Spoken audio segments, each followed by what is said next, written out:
Welcome back to my channel. कैसे हैं आप सब? आशा करती हूँ अच्छे ही होंगे।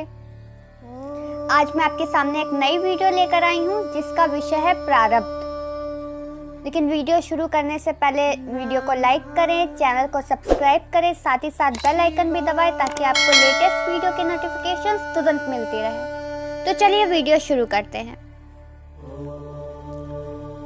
प्रारब्ध कर्म का एक विशेष अंश है जो इस जन्म के भोगों का निर्धारण करता है। जीव स्थूल देह में नवीन कर्म करता रहता है, यह संचित कर्म कहलाते हैं। संचित कर्म में से एक अंश मृत्यु के समय में अलग होता है, इसे प्रारब्ध कर्म कहते हैं। प्रारब्ध कर्म से जात आयु और भोग का निर्धारण होता है। कर्मों के भौतिक परिणामों के इतर मनो संचित प्रतिफल प्रारब्ध रूप में व्याप्त होते हैं।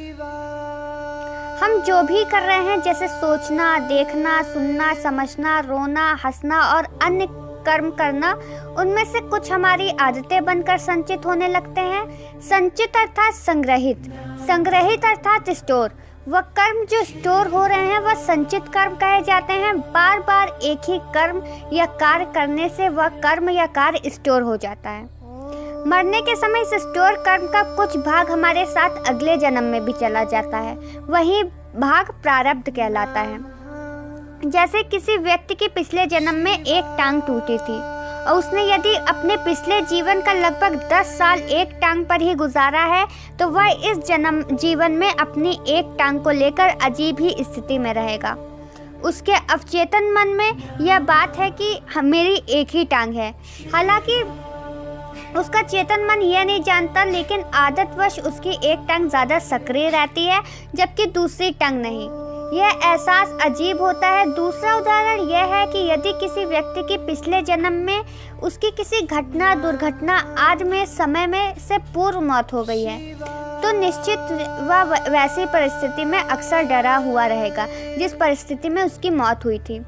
तीसरा उदाहरण, यदि किसी व्यक्ति को किसी भी प्रकार का रोग हुआ है, तो वह उसके द्वारा किए गए पूर्व कर्म का ही परिणाम है। कैसे? उसने निश्चित ही अपने शरीर का ध्यान नहीं रखा, अनावश्यक खाद्य पदार्थों का सेवन किया होगा या कुछ संक्रमित भोजन व पानी को ग्रहण किया होगा। हालांकि आप पूछ सकते हैं कि किसी व्यक्ति के सर पर अचानक कहीं से पत्थर आकर लगे तो यह उसने कौन सा कर्म किया होगा जो पत्थर लगा? पहली बात तो यह है कि उसका वहाँ खड़ा होना ही उसका प्रथम कर्म है। बाकी इसे समझने के लिए कर्म सिद्धांत के विस्तार में जाना होगा।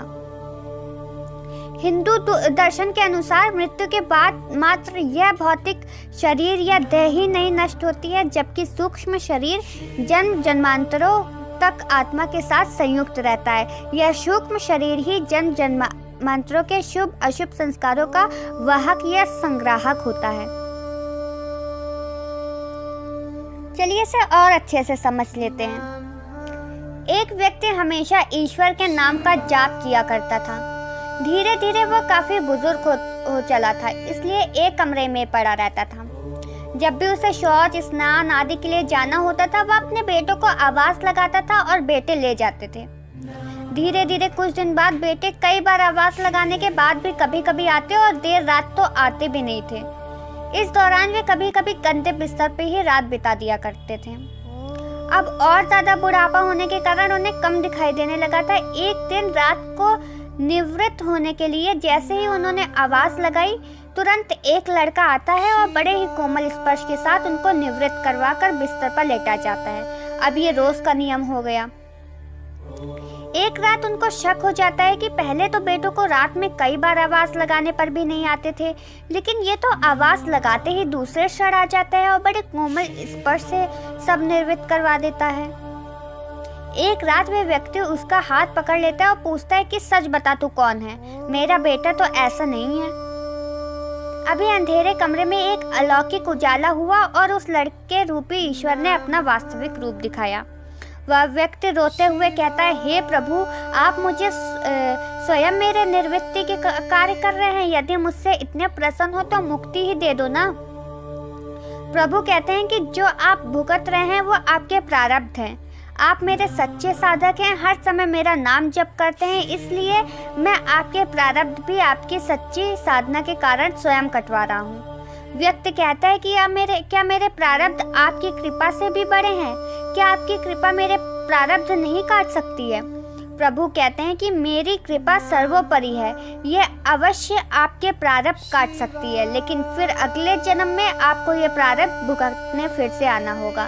यही कर्म नियम है, इसलिए आपके प्रारब्ध मैं स्वयं अपने हाथों से कटवाकर इस जन्म मरण से आपको मुक्ति देना चाहता हूँ।